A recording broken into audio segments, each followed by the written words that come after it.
Hello साथियों, स्वागत है आपको आपके अपने यूट्यूब चैनल एपेक्स एजुकेशन पर। आज हम लोगों ने यहाँ पे एक ग्रुप डिस्कशन का प्रोग्राम रखा है, जिसमें कि कक्षा 10 के इतिहास का जो प्रथम पाठ है, यूरोप में राष्ट्रवाद, उस पर हम लोग आज डिस्कशन करने वाले हैं। और आप लोगों के समक्ष यहाँ पे कक्षा 10 के जो विद्यार्थी हैं, इससे हमारे एरिया के हैं, तो ये अब ये शुरुआत हुआ और प्रत्येक रविवार को सुबह 9 बजे से होगा। तो और कोई भी यदि चाहे तो इस पर आ सकते हैं। यदि यह वीडियो आप हमारे यूट्यूब चैनल एपेक्स एजुकेशन पर देख रहे हैं, तो इस वीडियो को लाइक करें और चैनल को सब्सक्राइब जरूर करें। और यदि आप इस वीडियो को हमारे फेसबुक पेज के माध्यम से देख रहे हैं, तो उस पेज को भी फॉलो जरूर करें। तो यहाँ सबसे पहले मैं अब अपने सभी जो हमारे यहाँ पर छात्र जो यहाँ प्रतिभागी हैं, इनका मैं आप लोगों से बारी बारी से परिचय कराऊंगा। तो अब आप लोग अपना अपना नाम केवल परिचय में बताइएगा, क्योंकि सबको हमने बता ही दिया है कि आप लोग सभी कक्षा 10 के विद्यार्थी हैं। तो आप लोग बारी बारी से बताइए। मेरा नाम है प्रिंस कुमार। मेरा नाम सुंदरम कुमार। मेरा नाम राहुल कुमार है। मेरा नाम सौरभ कुमार। अंजलि कुमारी, उर्वशी कुमारी, वर्षा कुमारी, रिंकी कुमारी, Archana Kumari. My name is Anshu कुमारी। नीतीश कुमार। मेरा नाम कुमार मुरारी रॉय है। मेरा नाम Saroj Kumar. My name is Kamlesh Kumar. Sonu Yadav. तो इस परिचय के बाद हम लोग अब बढ़ेंगे बारी बारी से। तो आप लोगों को भी बता देता हूँ कि इसमें हमने पहले पाठ का जो क्वेश्चन आंसर रखा है, दो ग्रुपों में यहाँ हमने बांटा है। ये एक ग्रुप है आपके दाहिनी तरफ, जो हमारे दाहिनी तरफ दिखाई दे रहा है वो एक ग्रुप है, और ये बाईं तरफ जो है सो बी ग्रुप है। और इस ग्रुप में क्या होगा कि दाएं तरफ के कोई भी छात्र प्रश्न को पूछेंगे, उस प्रश्न का उत्तर हम अपेक्षा करेंगे कि बाएं तरफ के छात्र दे पाएंगे, ठीक है। और इस वीडियो को आप लोग अपने छोटे भाई बहन तक भी फैला सकते हैं। जो आपके छोटे भाई बहन इस साल यदि मैट्रिक का परीक्षा दे रहे हैं, तो वो भी इसको देखेंगे तो उनको जरूर फायदा होगा। और यदि वो इच्छुक हो कि मैं भी इसमें शामिल होना चाहता हूँ या चाहती हूँ, वो लोग भी अगले संडे यही समय 9 बजे वो लोग शामिल हो सकते हैं। इसीलिए मैंने ओपन प्लेस को चूज किया है, क्योंकि यहाँ ज़्यादा विद्यार्थी आ सके, और ज़्यादा विद्यार्थी जब इसमें शामिल होंगे तो उनको लाभ जरूर होगा, और आने वाले एग्जाम में भी उनको लाभ होगा, ठीक है। तो हम शुरू करते हैं। ग्रुप ए का जो कैप्टन हमने बनाया है सौरभ को। सौरभ पहला प्रश्न जो है सो अपने पास रख आप लोगों के समक्ष लाएंगे। रोमा, मैडोना, टस्कनी जो इटली के 3 राज्य है, इसे इटली में कब मिलाया गया? Option A 1853-54, option B 1860-61, option C 1862-63 और option D 1859-60। 1859। Option C 1860-61। Option C हो जाएगा इसका, ठीक है। अब अगला क्वेश्चन जो है सो ये पूछा जाएगा नीतीश द्वारा। एक्ट ऑफ यूनियन किस वर्ष पारित हुआ? Act of union 1789। गलत, 1707। 1760 इसकी एक्ट 1707। आप लोग याद रखिए, इसमें कठिन प्रश्नों को रखा गया है। इसमें कठिन प्रश्नों का लेवल जो है कठिन है, तो इसलिए क्वेश्चन जो नहीं होगा जो इसमें एक्ट ऑफ यूनियन दिया ही नहीं रहेगा तब। नहीं, वो हमने इसमें कहा था कि एनसीईआरटी का जो हमारा एससीईआरटी कुछ बुक है, उसका ही पहले पार्ट से होना चाहिए, बाहर का क्वेश्चन नहीं होना चाहिए, ठीक है। लाइन बाय लाइन कहीं से भी हो, ठीक है। हाँ, वो हो सकता है। नहीं, गाइड का क्वेश्चन नहीं है, यहाँ पर एससीईआरटी का क्वेश्चन रखना है, ठीक है। चलिए, एससीईआरटी का ही फर्स्ट पार्ट का क्वेश्चन पूछना है। चलिए राहुल। विरोधियों को खुश करने के लिए सवर्णीय मध्यम वर्गीय नीति का अवलंबन किसने किया? प्रश्न है, विरोधियों को खुश करने के लिए सवर्णीय मध्यम वर्गीय नीति का अवलंबन सवर्णीय मध्यम वर्ग नीति का अवलंबन किसने किया? यहाँ पर आप ऐसा क्वेश्चन का उम्मीद नहीं कर सकते हैं ज्यादा, कि जिसमें वियना सम्मेलन कब हुआ, ये सब क्वेश्चन तो आते ही रहता है। तो इसमें क्या होगा इसका आंसर? लुई फिलिप, ठीक है। लुई फिलिप ने जो है इस नीति का अवलंबन किया था, ठीक है। अगला क्वेश्चन पूछेगी वर्षा। उसी की तरफ से सब पूछ रहा है। बिस्मार्क ने ऑस्ट्रेलिया के साथ मिलकर डेनमार्क पर आक्रमण कब किया? Option A 1860।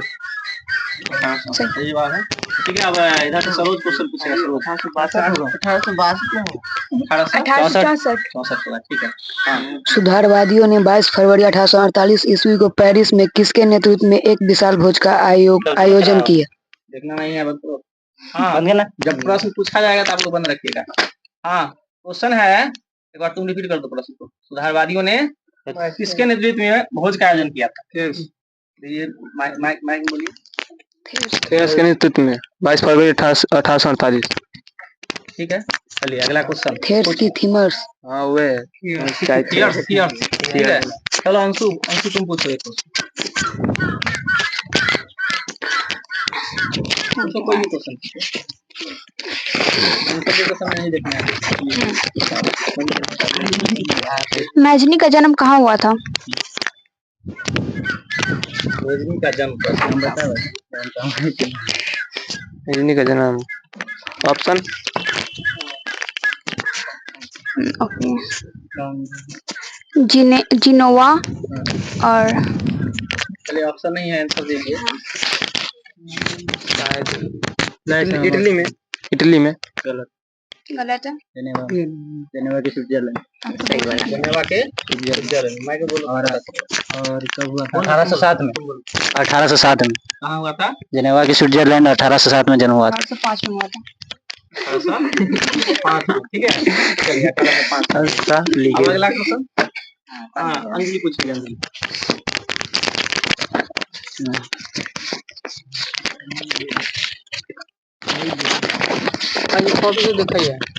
कॉपी बार नहीं देखना है ना, ये पूछना है। राइन साम्राज्य का निर्माण कब हुआ था? राइन साम्राज्य राइन राज 1806 में। सही है। ठीक है, बहुत बढ़िया। अब अगला क्वेश्चन पूछो। वर्षा नहीं, लक्ष्मी। रक्त एवं लोह की नीति का अवलंब किसने किया था? रक्त एवं लोह की नीति का अवलंबन बिस्मार्क ने किया। ठीक है। अब एक क्वेश्चन पूछने के लिए दो अर्चना को।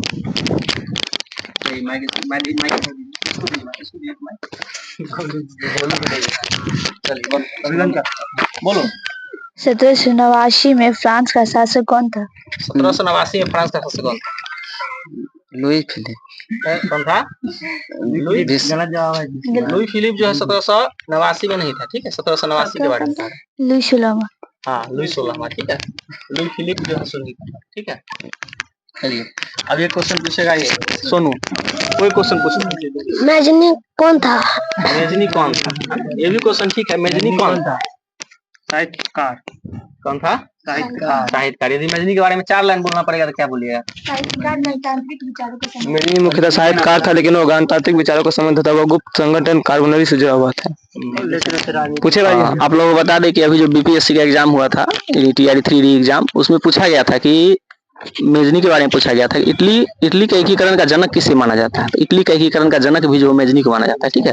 हालांकि उसमें योगदान था गेरिबाल्डी का प्रमुख, लेकिन मेजनी ने क्या किया था, तो उसने क्या किया, उसने शुरुआत किया है ना, शुरू किया। जब उसका दमन कर दिया गया है ना मेटरनी के द्वारा, तो फिर वह जो है सो वहां से इंग्लैंड भाग गया, फिर वापस आया दोबारा भी उसे सफलता नहीं मिली, इसलिए जनक उसी को माना जाता है।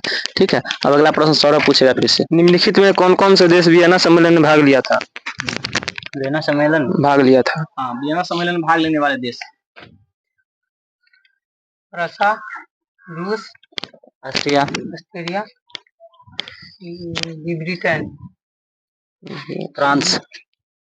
सही आंसर बताइएगा। ठीक है।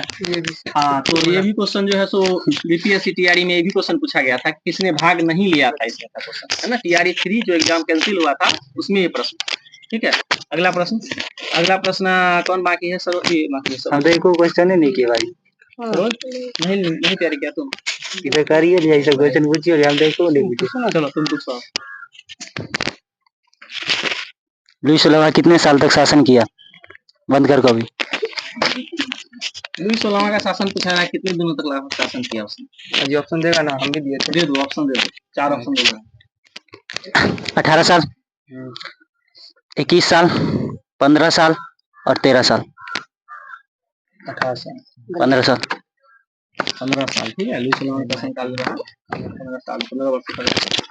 अब कुछ आसान क्वेश्चन ही आप लोग पूछिए, ताकि हमारे आप लोग कुछ आसान प्रश्न भी पूछिए जिसका कि जवाब सब आदमी दे सके। एक बार प्रश्न देना है, रिपीट फायर प्रश्न, जिसमें कि आपको एकदम इजी प्रश्न में पूछना है, जो कि वही। हालांकि इजी प्रश्न जो है, इजी प्रश्न ही जो है सो एग्जाम में पूछा जाता है ना, कठिन प्रश्न पूछा नहीं जाता है। आप लोग रिपीट फायर दौर में जो है सो इजी प्रश्न पूछिएगा, और जब इधर से पूछा जाएगा तो सामने वाला जवाब देगा, सब एक साथ देगा, इसलिए माइक को 2 ग्रुप में रख दिया जाता है। ठीक है। चलो पूछो सर। नेपोलियन संहिता किस नाम से जाना जाता है? नेपोलियन संहिता का नाम किस नाम से जाना है? नेपोलियन संहिता ऑप्शन दे सकते हैं? नहीं सर, मैं ऑप्शन देंगे भाई समझिए जाएगा। कोई ऑप्शन नहीं। बोलो बोलो तुम लोग बोलो answer. Napoleon code. Napoleon code, ठीक है। वो ऑब्जेक्शन होगा भाई जी वाला, किताब में दिखाना पड़ेगा इसको। तीन ठो किताब में क्वेश्चन, भी नहीं है। 3 ठो क्वेश्चन इसको किताब में दिखा, 4 ठो क्वेश्चन इसको किताब में दिखाना किताब में पड़ेगा। नहीं, आप लोगों को पहले बता दिया गया था कि एससीईआरटी से भाई जी हम इस लोग को 4 ठो क्वेश्चन भाई इस लोग को भी दिखाना पड़ेगा। लुईस सोलमा कहूं पर नहीं है। भाई जी हम लोग लुईस सोलमा है। सोलमा किताब है। चलिए भाई जी इसको 4 ठो क्वेश्चन हमको किताब में दिखाना किताब से पड़ेगा। बाहर का क्वेश्चन नहीं पूछना था, नियम के रूल काम। 4 ठो क्वेश्चन भाई जी इसको बताना पड़ेगा। चलिए इजी क्वेश्चन अंजलि को तो पूछेंगे। मजनी हम बोलेंगे ना लास्ट में। भाई जी पूछे? हां हां, कोई और पूछेगा? नहीं आप शाम को अंजलि को तो हां। सीडान का युद्ध कब हुआ था? सिद्धांत 19 जून 1870। हां ठीक है। 19 जून 1870। हाँ सही है। और इजी क्वेश्चन पूछो, इजी क्वेश्चन तो पूछो।